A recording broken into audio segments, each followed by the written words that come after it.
공자님께서 2500년 전에 뭐라고 그랬냐면은 너희는 부모의 나이를 꼭 기억해두라 그랬어요. 부모가 살 날이 얼마 남지 않았으니까. 그래갖고 내가 그 얘기를 듣고 부모님 나이를 기억하다가요, 요즘은 60 넘어서 기억하기 시작했는데 요즘 포기했어요. 헷갈려. 몇 살인지 78인지 79인지 왔다 갔다 해요. 아마 내가 이렇게 많은 분들 지금 어머니 나이 몇 살이냐면 헷갈리는 사람들 많더라고요. 83인지 4인지 왔다 갔다 하는 거죠. 쉬다 지쳐서 포기하는 거예요.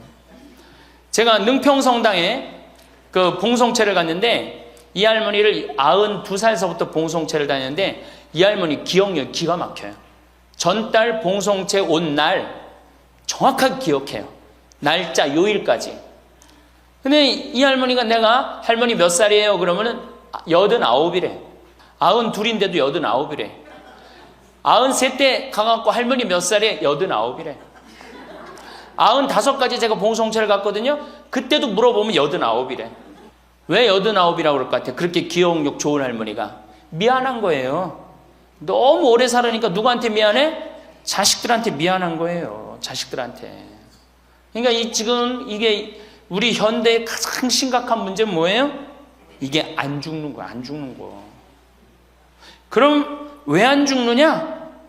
이게 의학이 발달해 갖고요. 죽을 만하면 살려갖고 오고 죽을 만하면 살려갖고 오고 그래서 죽고 싶어도 죽지도 못해요. 지금 1920년에 페니실린이 개발이 됩니다. 세계대전이 끝나고 난 다음에 페니실린이 보편화돼요. 페니실린 나오기 전에는 조금만 상처만 나도 죽었어요. 아물지 않으면. 안에 골마도 다 죽었어요. 근데 페니실린 나오고 난 다음부터 어떻게? 상처나도 안에 골마도 페니실린 한 방만 넣으면 다 낫는 거예요. 전염병이고 뭐고. 그러니까 이제 안 죽기 시작한 거예요. 또 MIT 공대 아이들이 20세기의 최고의 발명품을 뭘로 아느냐면 칫솔로 봐요. 칫솔. 20세기 최고의 발명품. 그러니까 칫솔 나오기 전에 옛날에 여기 할머니들, 동네 할머니들, 50된 할머니들 이빨이 몇 개나 남아 있었어요. 여기 하나, 그러고 뻥 뚫렸잖아요. 그렇죠? 그래갖고 그냥 옛날에 합죽이 굉장히 많았죠. 이빨이 없으니까. 그리고 왜 옛날에는 이빨이, 칫솔도 없었지만 왜 이빨이 이렇게 성하지 않았어요? 애를 7, 8, 10 놓으니 그거 애 놓으면서 힘쓰느냐고 잇몸 다 물러나고 이빨 빠지는 거예요. 근데 요즘 애도 안 놓지. 칫솔로 하지. 그러니까 이빨이 하나 둘이면은 50쯤 되면 이빨이 다 빠져요. 이빨이 하나 둘이면 어떻게 해요? 하나 둘이면 죽밖에 못 먹어요. 50살 넘어서 죽 먹기 시작하면은 아무리 죽 먹고 오래 살아도 10년 이상 못 버팁니다. 그 옛날에 환갑을 못 넘겼던 거예요. 근데 요즘 칫솔이 있어갖고 이빨이 온전한 할머니들 천지예요. 또 요즘은 의술이 발달해갖고 어떻게? 치과에 가갖고 틀니 다 해놓지. 또 이 해놓지. 요즘 또 임플란트까지 하지. 그러니까 이빨이 그냥 80이 돼도 다 튼튼한 거야. 이빨이 튼튼하니까 일주일에 한 번씩 고기를 꼭꼭 씹어 먹는 거예요. 죽 먹던 시대하고 고기 먹는 시대하고는 이건 틀리는 거예요. 매일 단백질을 공급해 주니까 죽어요, 안 죽어요? 안 죽는 거예요. 그래서 지금 어떻게? 굉장히 오래 사시는 거예요. 그리고 요즘 또 어떻게? 옛날에는 운동이 어딨어. 옛날에는 밭에 나가서 일하고 그냥 늘 힘들게 살았잖아요. 그러니까 옛날에는 맨날 나가서 고생하고 이빨 없지. 그러니까 어떻게? 그러니까 빨리 죽는 거예요. 근데 요즘은 건강식품 먹지, 운동하지, 헬스하지, 수영하지. 이게요, 이래서 얼마나 오래 사는지 몰라. 제가 장례 미사에 보면은 대개 92살, 93살 이래요. 우리 여기 주방장 어머니도 얼마 전에 돌아가셨는데 96에 돌아왔어요. 96에. 그러니까 요즘 70쯤 이렇게 돌아가면은 뭐라고 그러냐면 아유 빨리 죽었네 그래요. 70쯤 죽으면. 그렇죠? 70쯤 죽으면 빨리 죽었네 그래요. 그러니까 여기 대부분의 분들이 여기 계신 분들 보면은 이 정말로 재수 없으면 100살까지 다 살 거예요. 여기 있는 분들은 100살까지. 예. 까메서 한번 호구조사를 한번 해봐야 되겠다. 나 지금 70 넘었다. 손 들어봐요. 70 넘었다. 70은 나이도 아니네 보니까. 80 넘었다 하면 손 들어. 80. 우리 할머니 80 넘었어요? 몇 살이세요? 81. 이 할머니 여기까지 온 근력 보니까 105살까지 살게 생겼네. 예. 아니 80 하나인데 이렇게 정정한데, 근데 여러분들 천지가 그래요. 천지가. 우리가 2006년에 100살 넘은 사람이 몇 명이냐면 1960명이에요. 그러니까 거의 2000명 됐어요. 2007년에 몇 명? 4000명이에요. 4000명. 더블로 늘어나요. 더블로. 일본은 100살 넘은 사람이 3만 명이 넘어. 3만 명이. 그러니까 옛날에는 연령이 어떻게 돼 있었느냐 하면은 애들이 많았고 어른이 조금이었어요. 그래갖고 뭐 애들은 굉장히 많은데 나를 가면 갈수록 저갖고 동네에서 60살 넘은 사람은 1명 내지 2명이야. 동네에서. 그러니까 60 환갑 넘었다 그러면 이렇게 지나가다도 환갑 넘은 할머니가 지나가면 절로 고개를 숙였단 말이에요. 어디 옛날에 할아버지 할머니, 환갑 넘은 할아버지 할머니 지나가는데 담배를 펴요. 피다가도 얼른 끄지. 근데 지금은 이게 우리나라가 65세 이상이 500만 명이에요. 500만 명. 65세 이상이. 60세가 훨씬 많아. 65세가. 미국은 3,300만 명. 65세 넘은 분들이. 또 이 일본은 2천만 명. 그러니까 존경을 하려고 해도 누굴 존경해? 이 수없이 많이 돌아다니는데 옛날에 하나 둘이어야지 존경을 해야지. 지금은 천지가 할머니 할아버지들인데 누굴 존경해? 누굴 존경해? 그냥 길에 채이는 게 할머니 할아버지인데 존경할 수가 없는 거예요. 혹시 우리 늙은이들 왜 존경하지 않나 이렇게 섭섭해하는 할머니 할아버지들이 착각하는 거예요. 하나 둘이어야지 존경해지. 신부도 본당 신부가 하나니까 3,000명 교우들이 존경하는 거예요. 본당 신부가 100명이다. 우리 본당에 신부가 100명이다. 존경할 거 안 할 것 같아. 채이는 게 본 신부인데, 근데 신부님 만나기 하늘의 별 따기보다 어려우니까 존경을 하는 거예요. 옛날에 할머니 할아버지들이 존경받았던 이유가 동네에서 거의 없었기 때문에. 중간에 다 죽었어. 근데 요즘 안 죽고 다 같이 가는 거야. 다 같이. 65세 이상이 500만 명이에요. 500만 명. 참고로 북한은 65세 이상이 몇 명이냐? 아니, 북한은 평균 연령이 몇 세냐? 지금 30세예요. 북한은. 우리나라는 80세인데. 그러니까 우리나라 사람들이 북한보다 50년 더 사는 거, 평균 연령이.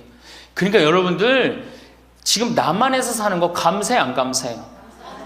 정말로 감사한 거예요. 우리가 지금 뭐 여러 가지 뭐 경제 불황이다 어쨌다 저쨌다 해도 6.25 끝날 때나 여러분들 해방될 때보다 지금 잘 먹고 잘 살아요, 못 살아요? 그때에 비하면 너무너무 잘 먹고 잘 사는 거예요. 그런데도 우리가 불행하다고 생각한다면 하느님이 축복을 엄청나게 줬는데도 그 축복의 가치를 모르는 거죠. 근데 어쨌든 우리나라는 지금 프랑스는 120년 동안 고령화가 천천히 진행됐어요. 근데 우리나라는 20년 만에 초고령 사회로 들어섰어요. 왜냐하면 우리나라가 왜 초고령 사회로 들어서느냐 하면은 우리나라가 먹을거리가 참 건강해요. 세계 5대 건강식품이 있는데 우리나라의 김치, 일본의 나또, 인도의 렌틸, 스페인의 올리브, 그리스의 요거트, 이게 세계 5대 건강식품이에요. 근데 그 중에 우리나라 식품이 뭐가 있어? 김치가 있단 말이야. 근데 인도의 렌틸이나 일본의 나또가 뭘로 만드냐면 콩으로 만드는 제품이에요. 근데 우리나라 콩으로 만드는 제품이 뭐가 있어? 된장, 간장, 고추장, 그리고 더 기가 막힌 건 뭐예요? 청국장 있잖아요. 청국장. 이 좋은 걸 먹으니까 죽어요, 안 죽어요? 안 죽는 거예요. 그러니까 다른 나라 120년 동안 가는 초고령 사회를 우리는 몇 년 만에 가는 거예요? 20년 만에 지금 가고 있어요. 제가 병자성사를 가보면은요, 보통 95살 먹은 어머니를 며느리가 이렇게 모시면 며느리가 몇 살이냐면 70살이야, 70살. 그러면 내가 병자성사를 가면 이렇게 누워있는 할머니, 그야말로 누워서 이렇게 죽 5년, 10년 받아먹는 할머니, 이렇게 며느리가 손을 잡고 뭐라고 그러는지 아세요? 엄마, 왜 이렇게 안 죽어?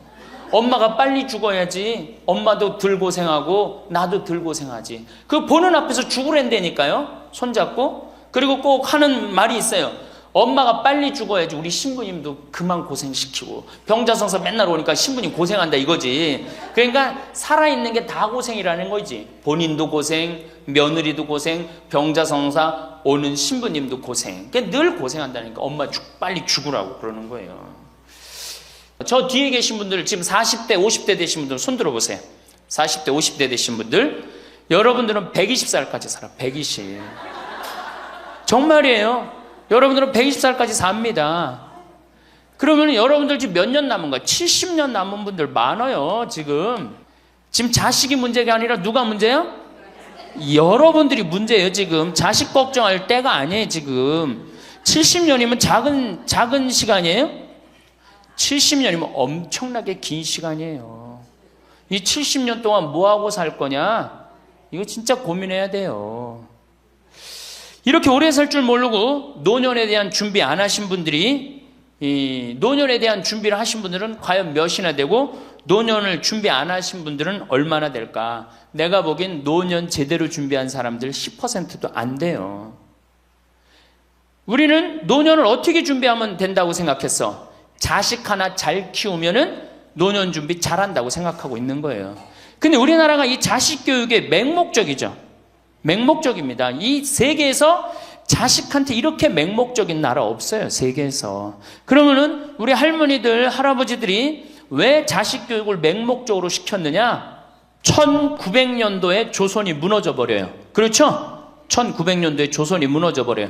그럼 조선 무너지기 전에 500년 동안 양반, 상놈이 있었어. 그러니까 양반하고 상놈이 있었는데 여기 계신 분들 뭐 다 지금 족보 있다고 그러죠?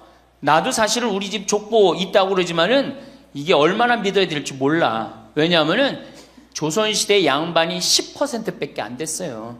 100명 중에 10명만 양반이었어요. 충청도가 10%, 경상도는 4%밖에 안 됐어요. 그러면 90%는 다 뭐야? 상민이야, 상민. 노예든 노비든 뭐 백정이든 전부 다 서름 받고 살았어요. 옛날에 노비가 얼마나 서름을 받고 살았느냐 하면은 말을 타고 지나가다가도 양반 집을 지나가면은 양반 이 담이 시작되는 곳에서 말에서 내려야 돼요. 말 타고 양반 못 지나가요. 그러면은 말 타고 말을 끌고 가다가 양반 담이 끝나는 데서 다시 타고 갔어요. 만약에 그냥 말 타고 지나가다가 걸리면은 멍석마리로 맞았어요. 그러니까 그냥 수백 년 동안 서러웠던 게 1900년대 순식간에 무너져 버렸어. 양반, 상놈, 계급이 무너져 버렸단 말이야. 이제 뭐만 하면 출세할 수 있어? 공부만 하면 출세할 수 있었던 거예요. 공부만. 그러니까 그냥 공부만 하면 판검사 되면 모든 게 이제 내 원한, 그동안 수백 년 동안 쌓였던 원한 한을 다 풀 수 있다. 그래갖고 이제 나는 못 먹어도 논 팔고 소 팔고 정말 나 먹고 싶은 거 쓰고 싶은 거 못하는 한 있어도 누구는 교육시켜? 자식은 교육시키겠다 이거. 자식은. 그러니까 그냥 있는 돈 없는 돈 팔아서 마련해 갖고 여러분들 어떻게 했어요? 자식 공부를 시킨 게 바로 여러분들 세대예요. 여러분들이 정말로 내가 이렇게 오래 살 줄 모르고 자식 하나 출세시켜 갖고 그동안 수백 년 동안 서름을 다 날려버리겠다. 그래 갖고 우리나라가 교육률이 세계에서 최고로 높았던 거예요.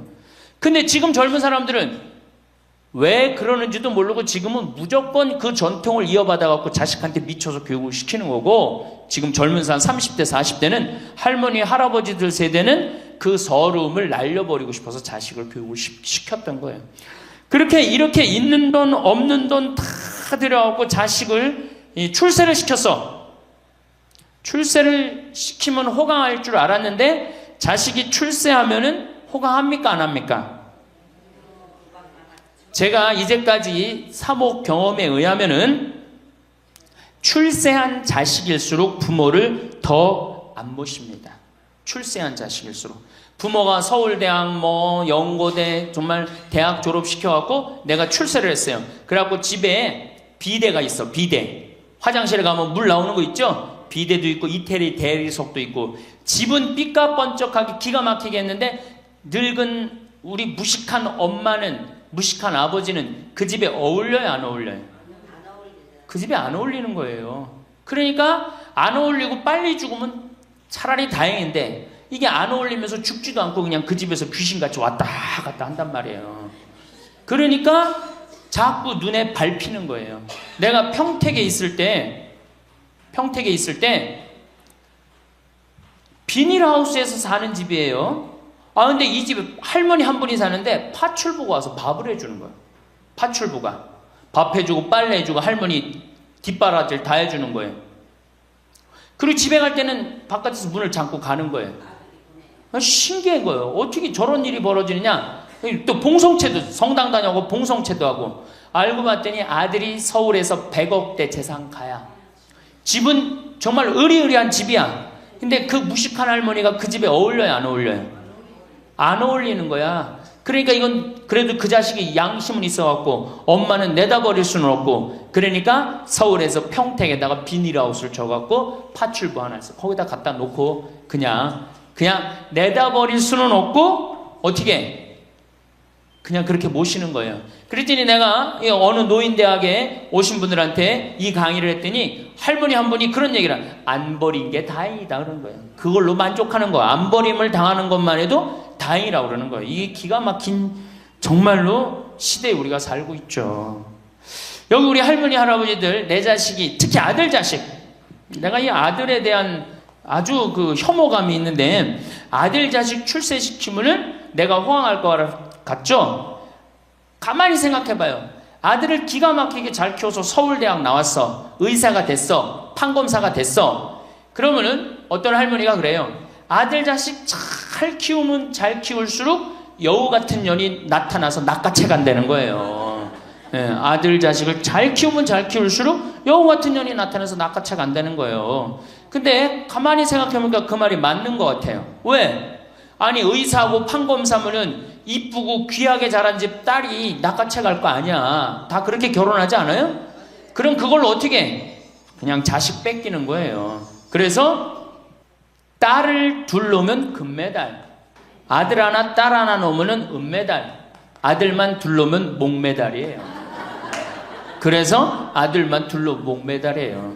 여기 얼마 전에 굉장히 재미난 통계가 나왔어요. 아들은 늙은 부모를 54% 구박한대요. 아들은 늙은 부모를, 며느리가 14% 구박한대요.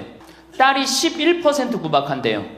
그러니까 아들 하나 딸 하나 있으면 늙어서 구박을 얼마나 받아? 55% 구박받는 거야. 그렇죠? 근데 아들만 둘이면 어떻게 되는 거야? 곱하기 2 하면 되는 거예요. 여기다가. 그럼 몇 퍼센트 구박받아? 108% 구박받는 거예요. 그러니까 아들 있다고 좋아하는 시대는 끝났다. 아들 있다고 좋아하는 시대는. 그리고 잘 키운 아들일수록 누가 나타나서 낚아채 간다? 물론 아들이라고 다 불효자는 아니에요. 물론 제가 이렇게 목욕탕 이렇게 가보면은요 정말 기가 막힌 아들을 많이 봐요. 80, 90된 아버지를 60된 아들이 모시고 와갖고 때 밀어드리고, 그 다음에 온탕에 들어갈 때도 손 한번 대보고 아버지 여기 괜찮다고 그러고, 끝나면 또 온몸에 로션 다 발라주고 이 옷 입혀가는 그런 자식들 참 많이 봐요. 기가 막힌 효자들도 있어요. 또 음식점에 가보면은 큰 늙은 그냥 꼬부랑 할머니 모시고 와갖고 고기 구워서 입에 넣어드리는 자식들도 참 많이 봐요. 그렇게 효도하는 자식들도 있는데 그 몇 퍼센트냐? 10% 이상 넘지 않을 거려. 우리 집도 이 둘째 아들이 기가 막힌 효자예요. 내가 봐도 참 효자예요. 좋은데 구경시켜드린다고 그 시와오 갈대숲 그리고 회도 사드리고 시간 되면 여행도 모시고 기가 막혀요. 근데 그런 아들이 몇이나 되겠느냐? 제가 보기에는 그렇게 많지 않아요. 제가 비산동에서 보좌 신부할 때 고해성사 들어보면 맨 자식 욕하는 할머니들 천지였어요. 맨. 우리나라가 자식에게 이 사교육비로 쏟아붓는 돈이 세계 1등입니다.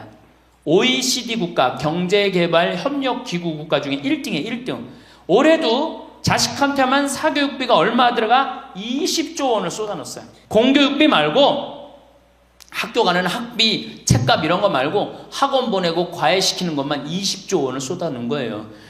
정신 나간 거죠. 이렇게 있는 돈 없는 돈 쏟아서 자식한테 쏟아붓는데 늙은 부모 안 찾아가기로 세계에서 1등이 어디예요? OECD 국가 중에 우리나라가 1등이에요.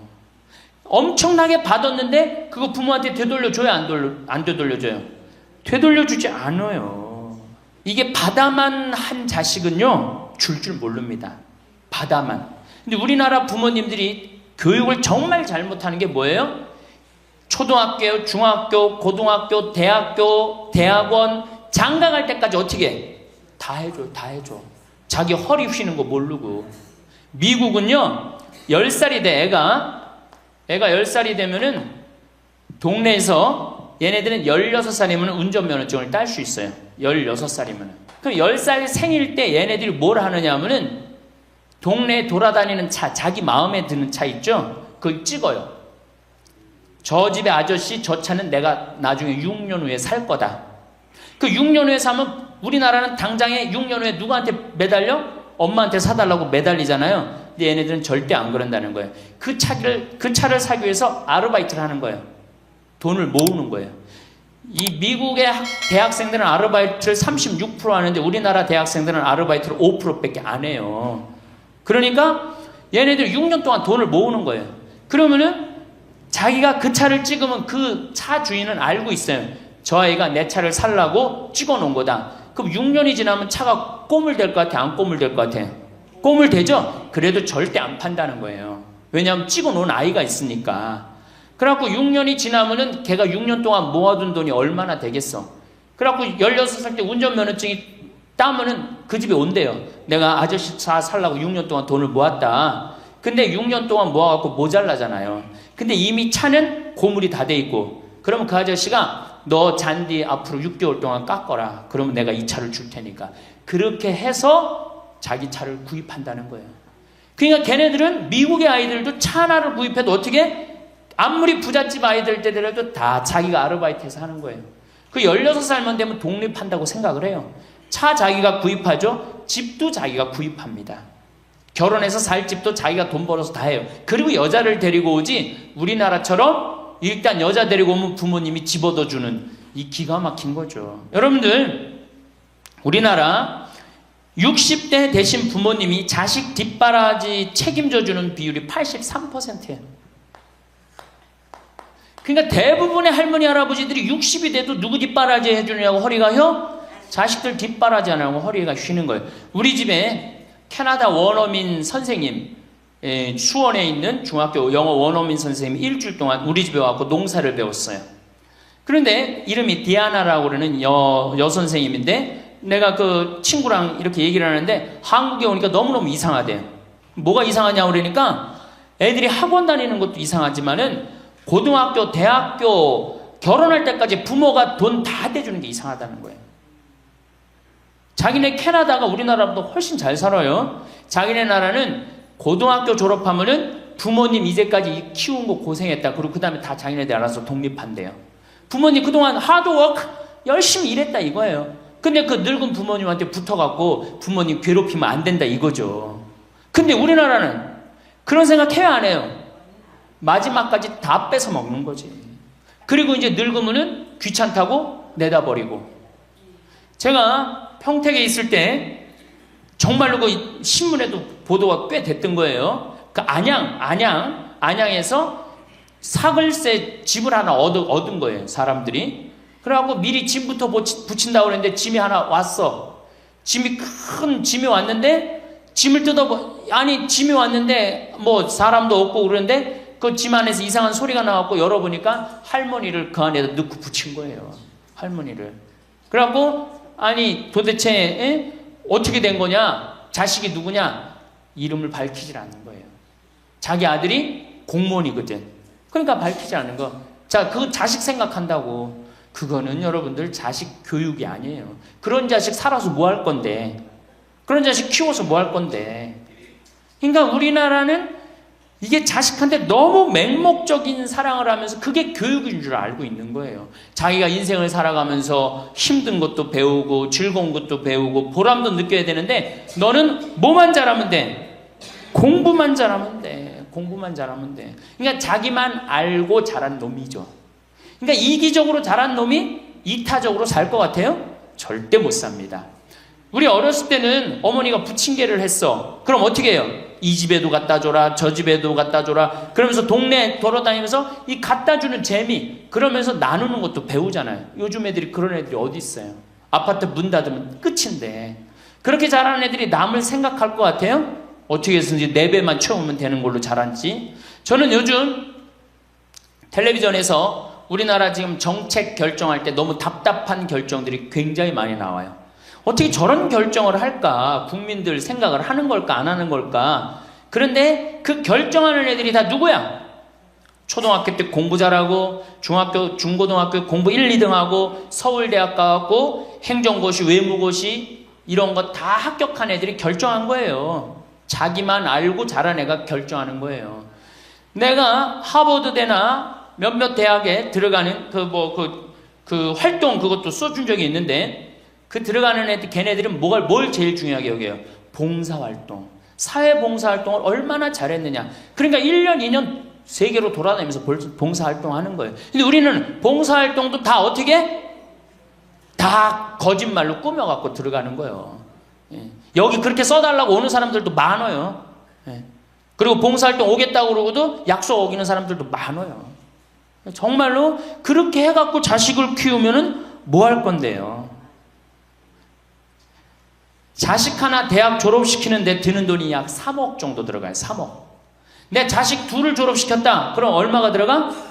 6억이 들어가. 6억. 셋을 졸업시켰다. 9억이 들어가. 9억. 그럼 늙어서 내가 정말로 풍요롭게 쓰는데 돈이 얼마 정도면 필요하냐면 5억에서 10억 정도예요. 내가 자식 대학만 안 보내면 어떻게? 내가 풍요롭게 쓸 수 있는 거예요. 저 뒤에 계신 젊은 분들 대학 보낼 생각하지 마세요. 여러분, 우리나라가 고등학교 졸업해갖고 대학교 들어가는 게 83%가 고등학교 졸업하는 아이들이 대학 가요.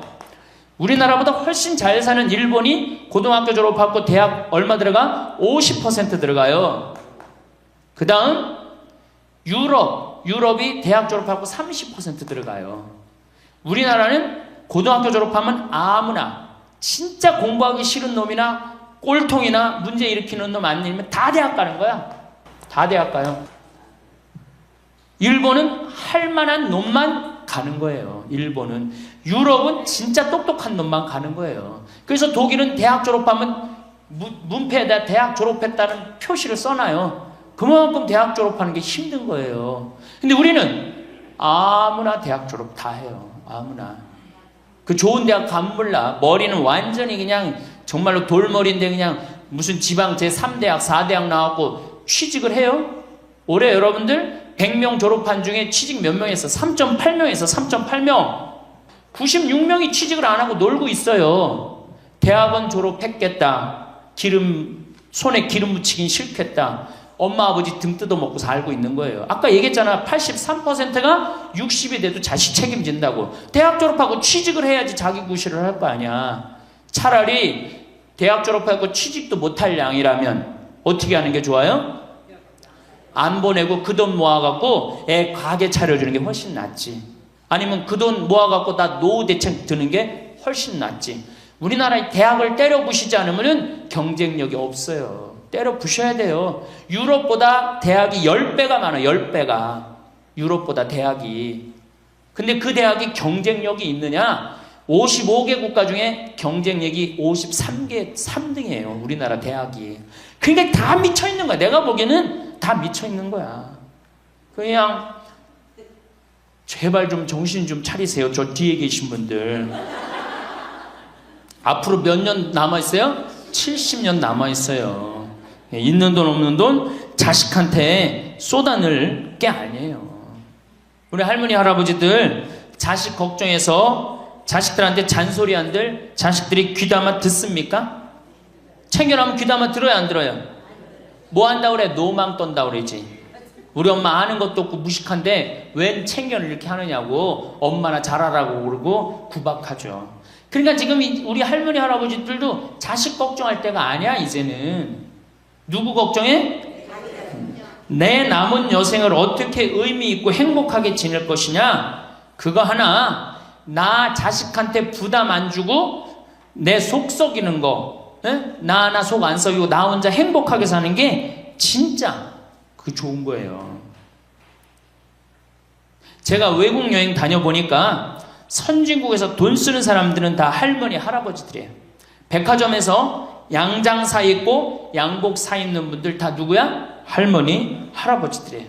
내가 뭐 프랑스, 파리, 쌍젤리제 거리, 그 다음에 이탈리아, 나보나 광장 이런 데 다 다녀보잖아요. 밤에 누구만 돌아다녀요? 할머니, 할아버지들만 돌아다녀요. 거기서 다 팔짱 끼고 나와서 와인 마시고 맥주 한 잔 마시고 그리고 들어가세요. 우리나라 명동 밤거리에 누구만 돌아다녀요? 젊은 애들만 돌아다니죠? 할머니는 그 시간에 뭐해? 뒷방에 쥐처럼 웅크리고 있는 거예요. 정말로. 그래갖고 명동에 나가면 할머니들, 할아버지도 구경할 수 없는데 탑골 공원에 가보면 할머니들이 거기서 뭐하고? 비둘기하고 놀고 있잖아. 놀아주는 사람도 없으니까. 비둘기하고 놀아주고 있는 거예요. 제발 그러지 마시고 가지고 있는 거 쓰고 돌아가세요. 쓰고. 그리고 제발 다니세요. 그리고 우리 할머니들 지금 오늘 1박 2일 이렇게 나와주는 거 이거 며느리한테 굉장히 좋은 거예요. 나 며느리랑 산다 한번 손 들어봐. 며느리랑 사는. 며느리랑 사는 분은 가능한 한 집에서 자꾸 나가주는 게 좋은 거예요. 하루라도 집을 비워주는 게 며느리가 좋은. 생각해봐. 30년 40년 시어머니하고 같이 산다고 생각을 해봐요. 아침부터 저녁까지 그냥 얼굴 마주보고 산다고 생각해봐. 얼마나 힘들어. 귀 있을 때마다 뭐 해주는 게 좋아? 나가주는 게 좋은 거예요. 그러니까 가능한 한 나가 돌아다니고, 예? 아침에 해 뜨면 집에 나와갖고 해 지면 집에 이제 들어가는 거 그게 좋은 거예요. 그래갖고 청승맞게 탑골공원 그런 데 가면 안 되고 이런 데 그냥 노인대학. 우리 천주교가 진짜 잘하는 게 뭔지 아세요?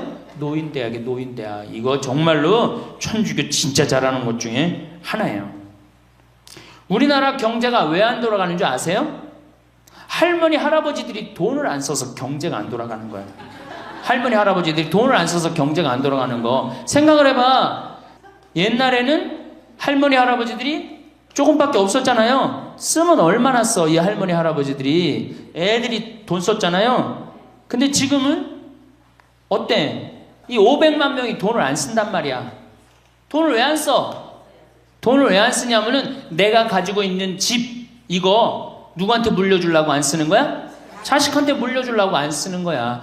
이거 은행에다 맡기고 이거 쓰면은 우리나라 경제 돌아갈 것 같아? 안 돌아갈 것 같아요? 팍팍 돌아갑니다. 팍팍. 할머니들이 여행도 많이 다니고 옷도 많이 사고 맛있는 것도 많이 사고 사 먹고 그러면 경제 팍팍 돌아가. 아 근데 이 500만 명이 돈을 깔고 뒷방에 딱 그냥 눌러 앉아서 안 쓰네. 그러니까 경제가 안 돌아가는 거예요. 다 쓰시다가 돌아가실 때 통장에 500만 원만 남겨놓고 돌아가세요. 500만 원만 통장에 다 쓰다가 신부님 500만 원으로 무슨 장례를 합니까? 부주금 들어오잖아. 부주금. 이 부주금 갖고도 싸우는 사람 많아요. 네가 더 갔느냐 내가 더 갔느냐 그리고 싸우고 앉아있다고. 세상에 부모 돌아가셨는데 부주금 갖고 그래갖고 형제끼리 싸워갖고 죽고 그러는 경우도 많아요. 얼마나 이게 우리나라가 지금 정말 불행한 거예요. 다 쓰다가 통장에 얼마만 남기고 죽어? 500만 원만 남기고 죽을 때 어떻게 죽어? 꼴까닥 죽어버리란 말이야. 다 쓰다가 통장에 500만 원만 남으면 꼴까닥 죽게 돼 있어요. 근데 안 쓰고 뒷방에 들어 앉으면 10년 20년 벽에 똥치라고 사는 거예요. 저는 우리 형제들한테 이미 공표했어요.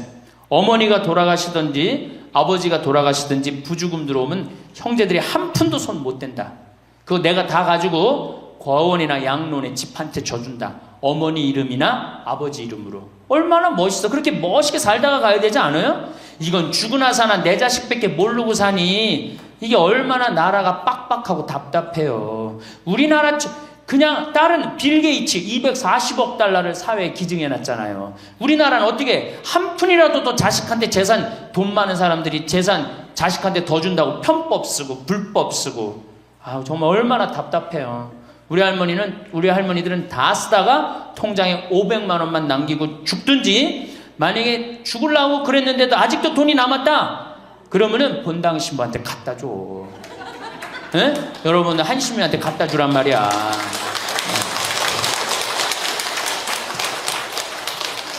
박수 치는 거 보니까 갖다 줄 의사가 있나 본데? 예? 제발 자식한테 주는 게 절대 훌륭하게 사는 게 아니에요. 자식들은 지가 알아서 살고 나는 마지막에 이제껏 하느님한테 빌려 썼으니 하느님의 영광을 위해서 가난하고 어려운 이웃을 위해서 희사하고 가는 거예요. 그렇게 살아야지 우리나라가 복지국가가 되고 선진국가가 되는 거예요.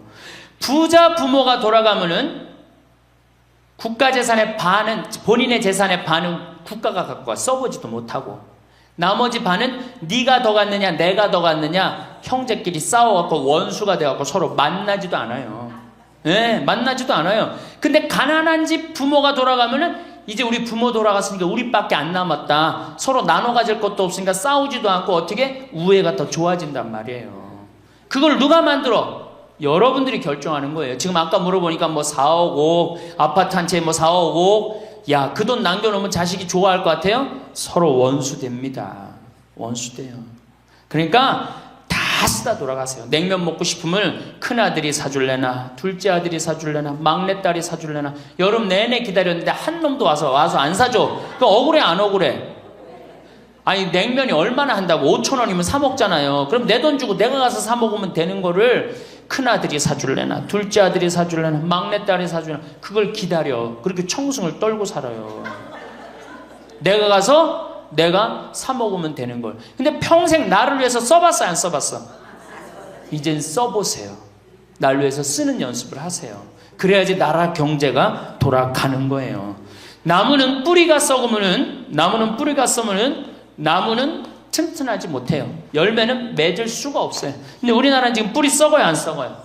노인이라는 뿌리, 부모라는 뿌리가 썩잖아요. 그러니까 나무가 튼튼하겠어요? 열매가 튼튼하겠어요? 이 열매들 내가 보기에는 요즘 중고등학교 젊은 애들 다 썩었다고 표현하면 좀 과할지 모르지만 내가 보기엔 96%는 대학까지 졸업하고도 놀고 앉아 있어요. 그러니까 제발 여러분들 그렇게 하지 마시고 그렇게 할 양이라면 차라리 내가 남은 인생 이제까지 자식 고생시켰고 자식 공부하느냐고 고생했죠. 그렇죠? 그 다음에 노동해내냐고 고생했지. 이제 65세 넘어서 인생이 휴가 기간 아니야. 휴가라면 휴가를 멋있게 쓰다가 죽어야 될 거 아니에요. 이제 우리 할머니 할아버지는 휴가 아니야 지금? 휴가죠? 휴가라 오늘 여기 1박 2일 동안 온 거 아니에요 여기 지금? 그렇죠? 근사하게 살다가 멋있게 살다가 죽을 때는 통장에 500만 원 남겨놓고 죽을 때는 어떻게? 꼴까당. 효도가 사라진 시대예요 이제는. 부모가 애절해야지 효도를 하지. 부모가 내가 부모가 없으면 내가 정말로 이게 안 되겠구나 이래야 되는데 지금 내가 50, 60이 됐는데도 부모가 살아있어 안 살아있어요? 50, 60이 돼도 부모가 살아있어요. 내 몸 하나 건사하기 힘든데 누구까지 책임져? 80, 90된. 어제 성당에서 교육을 받으러 왔는데 자기 부모 살아있는 분 손 들어보니까 많더라고요. 몇 살이냐니까 100살이래 100살. 그래갖고 자식들이 어떻게 됐냐고 그러니까 자식들이 먼저 죽었대요. 너무 오래 살으니까 자식 앞세우는 할머니들도 굉장히 많아요. 100살이래요. 요즘 90 넘는 거는 아주 쉬운 일이에요. 웬만해야지 효도할 거 아니야. 먼저 죽는데 모시다가 먼저 죽는데. 조선시대만 하더라도 부모님을 그저 10년만 정성스럽게 모시면 부모님이 알아서 돌아가 주셨어요. 알아서 돌아가 주셨어요. 그런데 요즘 부모님들은 20년을 모셔도 30년을 모셔도 돌아갈 생각을 안 하는 거예요. 100살을 산다면 거의 50년을 모셔야 되는 거예요. 그러니까 자식들이 부모 모시다 지치는 거예요. 자식들이 부모 모시다 지치는 거예요. 김병에 효자 없다는 말뿐만 아니라 오래 사시는 늙은 부모님한테도 효자 없게 되어 있습니다. 생각해 보십시오. 내 나이가 70이 다 됐는데도 내 몸 하나 건사하기도 힘든데 100살 된 부모님 모시는 거 쉬운 일이 아닌 거예요. 제일 좋은 건 뭐예요? 내가 늙어 죽을 때까지 자식한테 의지하지 않고 살다가 돌아가실 때는 꼴까닥 죽어버리는 거야. 돌아가실 때는. 그러니까 지금 자식하고 같이 붙어서 산다 이런 생각 꿈도 꾸지 마시고 그냥 나 혼자 살다가 어떻게 죽을 때 꼴까닥 죽으면 되는 거. 죽을 때 신부님 그래도 자식이 내 임종은 봐야 되지 않느냐. 임종은요, 부모님 조선시대에 또 그 전에 한 평균 연령 37세, 40세 때 자기 부모님 돌아가시는 거 못 보면 한이 됐어요. 그렇죠? 근데 지금 임종 볼 필요 없어요. 볼 만큼 봤어. 아주 지겹게 봤어. 뭐 임종까지 봐요. 그냥 주무시다가 꼴까닥 돌아가시는 게 제일 좋으신 거예요. 이 꼴까닥 돌아가시는 방법은 내가 이제 네 번째 시간에 알려드리도록 하겠습니다. 시모님, 어떻게 꼴까닥 돌아가는 방법이 있습니까? 방법이 있어요. 꼴까닥 죽는 방법이 있어요. 우리 옛날에 뭐라 그래? 요즘 뭐라 그래? 9988이라고 그러죠? 99세까지 팔팔하게 살아라. 이 방법이 있어요. 이건 제가 이제 말씀을 드릴 거예요. 환갑, 진갑 다 찾아 먹네. 그러면 진짜 오래 살았다는 얘기죠. 환갑은 몇 살 때 환갑 잔치를 해요? 60에 하죠. 그 다음에 진갑은 61.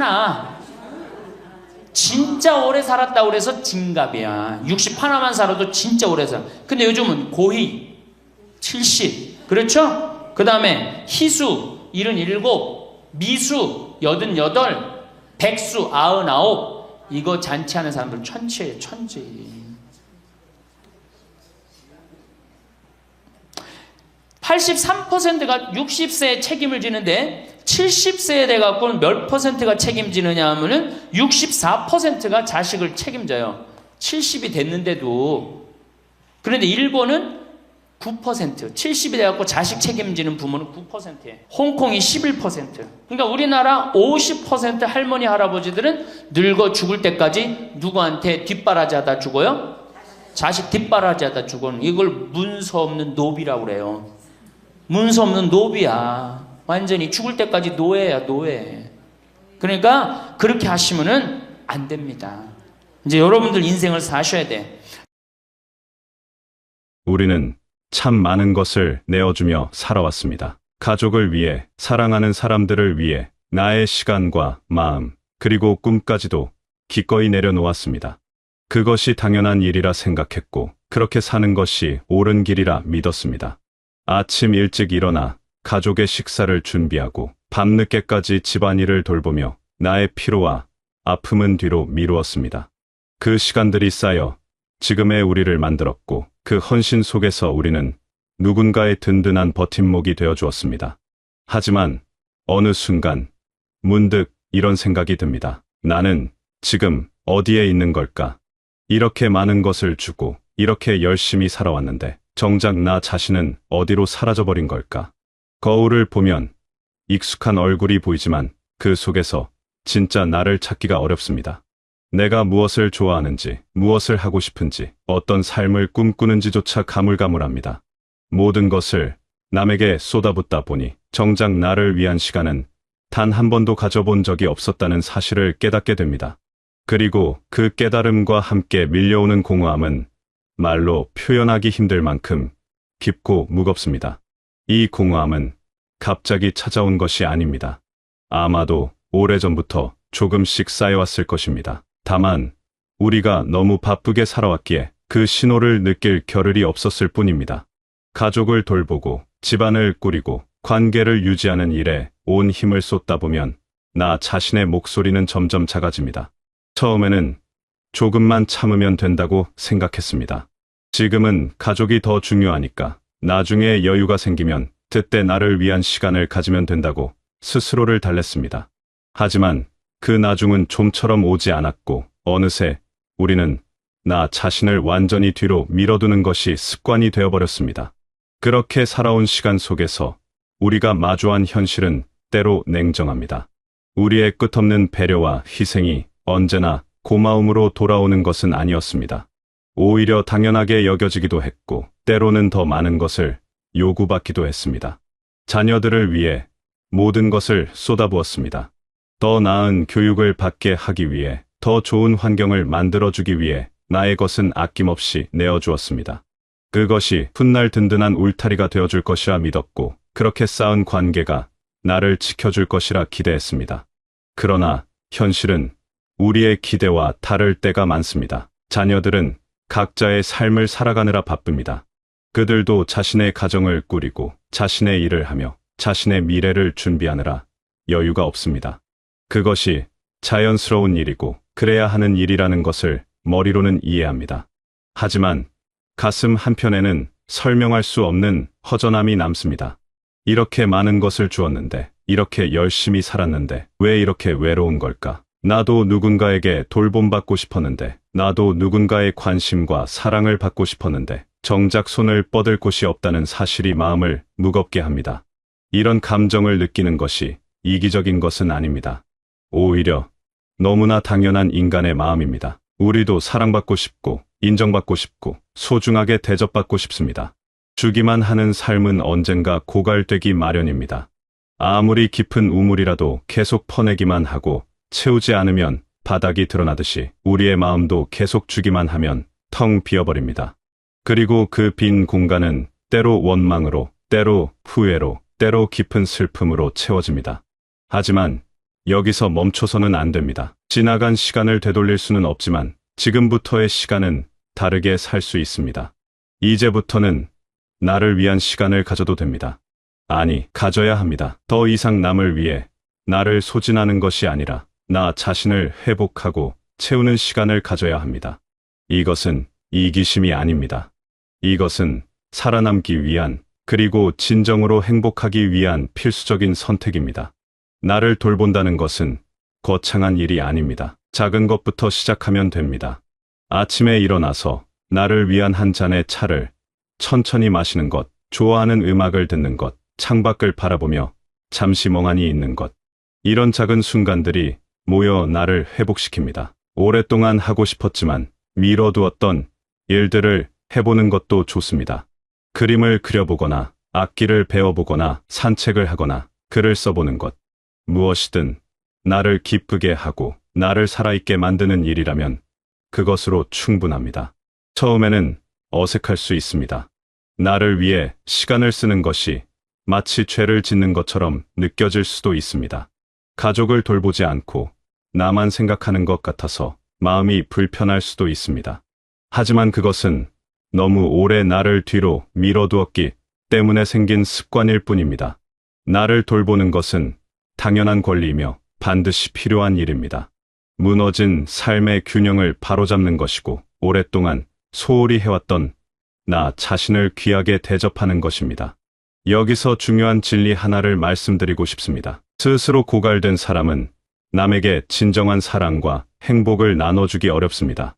빈 잔으로는 남에게 물을 부어줄 수 없듯이 텅 빈 마음으로는 남에게 따뜻함을 전할 수 없습니다. 우리가 가족을 사랑하고 그들의 행복을 바란다면 먼저 나 자신이 행복해야 합니다. 내가 충만하고 내가 기쁘고 내가 건강할 때 그 긍정적인 에너지가 자연스럽게 주변 사람들에게 흘러갑니다. 이것은 단순한 위로가 아니라 삶의 실제 원리입니다. 행복한 사람 곁에 있으면 우리도 덩달아 기분이 좋아집니다. 반대로 늘 지치고 힘들어하는 사람 곁에 있으면 우리도 무거워집니다.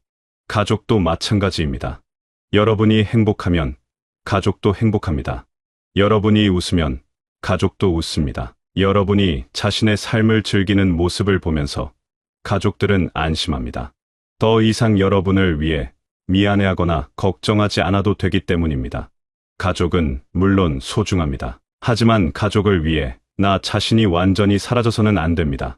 건강한 관계는 나와 타인 사이에 적절한 경계가 있을 때 유지됩니다. 나의 행복과 나의 시간, 나의 공간이 존중받을 때 비로소 진정한 사랑이 가능해집니다. 그것은 의무나 희생이 아니라 서로를 아끼고 존중하는 마음에서 우러나오는 자발적인 사랑입니다. 이제는 생각을 바꿀 때입니다. 가족을 위해 내가 사라지는 삶이 아니라 나를 지키면서 가족과 건강한 관계를 유지하는 삶으로의 전환이 필요합니다. 이것은 가족을 덜 사랑하겠다는 의미가 아닙니다. 오히려 더 건강하게, 더 지속 가능하게 사랑하겠다는 의미입니다. 번아웃 상태에서는 누구도 제대로 사랑할 수 없습니다. 나를 먼저 채우고 나를 먼저 돌볼 때 비로소 다른 사람들에게도 진심, 어린 관심과 사랑을 줄 수 있습니다. 구체적으로 어떻게 해야 할까요? 먼저 나 자신과의 약속을 정해보는 것이 좋습니다. 하루 중 일정 시간은 온전히 나만을 위한 시간으로 정하는 것입니다. 그 시간만큼은 누구의 요청도, 누구의 필요도 우선순위에 두지 않습니다. 오직 나만을 위한 시간입니다. 처음에는 30분부터 시작해도 좋습니다. 그 시간 동안 무엇을 하든 그것이 나를 기쁘게 한다면 그것으로 충분합니다. 또한 내가 정말로 원하는 것이 무엇인지 탐색하는 시간을 가져야 합니다. 너무 오래 나를 뒤로 밀어두다 보니 정작 내가 무엇을 좋아하는지조차 잊어버렸을 수 있습니다.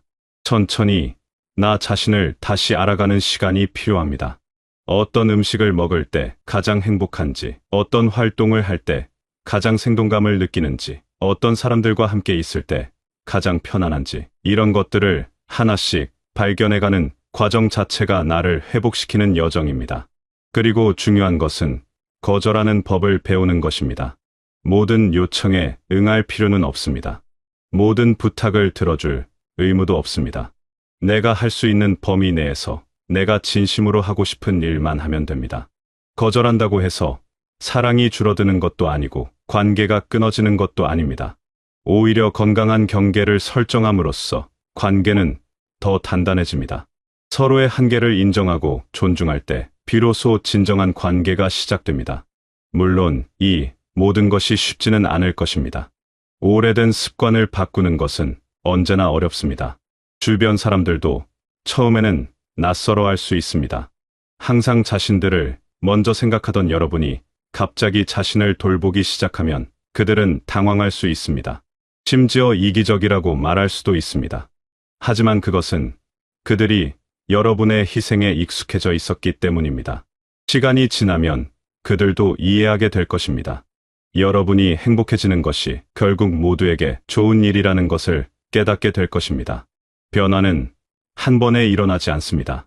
작은 실천들이 모여 큰 변화를 만듭니다. 오늘 나를 위해 작은 선택 하나를 했다면 그것으로 충분합니다. 내일은 또 다른 작은 선택을 하면 됩니다. 그렇게 하루하루 나를 위한 선택들을 쌓아가다 보면 어느새 삶이 달라져 있을 것입니다. 더 이상 텅 빈 기분이 들지 않을 것이고 더 이상 나를 잃어버린 것 같은 느낌이 들지 않을 것입니다. 이 변화의 과정에서 가장 중요한 것은 나 자신에게 인내심을 갖는 것입니다. 오래 습관이 된 생각과 행동을 바꾸는 일은 시간이 걸립니다. 때로는 다시 예전의 패턴으로 돌아가는 것처럼 느껴질 수도 있습니다. 하지만 그것도 괜찮습니다. 완벽하게 변할 필요는 없습니다. 중요한 것은 조금씩이라도 나를 향해 나아가고 있다는 사실입니다. 한 걸음 전진하고 반 걸음 후퇴하더라도 그것은 여전히 앞으로 나아가는 것입니다. 또한 이 여정에서 혼자가 아니라는 것을 기억하십시오. 여러분과 같은 마음을 가진 사람들이 많이 있습니다. 자신을 돌보고 싶지만 어떻게 시작해야 할지 모르는 사람들, 자신의 행복을 찾고 싶지만 죄책감을 느끼는 사람들, 이런 마음을 나눌 수 있는 사람들을 찾는 것도 도움이 됩니다. 서로의 이야기를 들어주고 서로를 격려하며 함께 성장할 수 있습니다. 남은 시간은 그 누구의 인생이 아니라 바로 여러분 자신에게 돌려주어야 하는 선물 같은 시간입니다. 이미 충분히 많은 것을 주었습니다. 이미 충분히 헌신했습니다. 이제는 여러분이 받을 차례입니다. 가족이라는 이름으로, 책임이라는 이름으로 더 이상 여러분 자신을 포기하지 마십시오. 지금부터라도 나를 아끼고, 나를 존중하고, 나를 사랑하는 삶을 선택하는 용기를 내시길 바랍니다. 이 용기는 결코 작은 것이 아닙니다. 평생을 남을 위해 살아온 사람이 이제 나를 위해 살겠다고 결심하는 것은 엄청난 용기가 필요한 일입니다. 하지만 그 용기를 낼 만한 가치가 있습니다. 여러분은 행복할 자격이 있습니다. 여러분은 사랑받을 자격이 있습니다. 여러분은 충만한 삶을 살 자격이 있습니다. 그 자격은 누가 주는 것이 아니라 태어날 때부터 가지고 있던 것입니다. 다만 우리가 그것을 잊고 살았을 뿐입니다. 이제 그것을 기억해 내실 때입니다. 여러분의 행복이 곧 가족 전체의 행복을 위한 가장 단단한 시작점이 될 것입니다. 여러분이 웃을 때 집안이 밝아지고 여러분이 기뻐할 때 모두가 안심합니다. 여러분의 행복은 여러분 혼자만의 것이 아닙니다. 그것은 여러분을 사랑하는 모든 사람들에게 전해지는 선물입니다. 그러니 오늘부터 나를 위한 작은 실천을 시작해 보십시오. 나를 기쁘게 하는 일, 나를 편안하게 하는 일, 나를 살아있게 만드는 일을 하나씩 해 보십시오. 그것이 무엇이든 상관없습니다. 중요한 것은 그것이 여러분을 위한 것이라는 사실입니다. 그 작은 실천들이 모여 여러분의 삶을 변화시킬 것입니다. 여러분은 이미 충분히 많은 것을 해냈습니다. 이제는 여러분 자신에게 집중할 시간입니다. 여러분의 남은 시간이 진정으로 여러분 자신의 것이 되기를, 그 시간 속에서 여러분이 오래 잊고 있던 기쁨과 평화를 다시 찾게 되기를, 그리고 그 행복이 여러분 주변의 모든 사람들에게도 따뜻하게 전해지기를 진심으로 바라겠습니다. 여러분은 그럴 자격이 충분한 분입니다. 이제 그 자격을 마음껏 누리시길 바라겠습니다. 누리시길 바라겠습니다. 누리시길 바라겠습니다. 누리시길 바라겠습니다. 누리시길 바라겠습니다.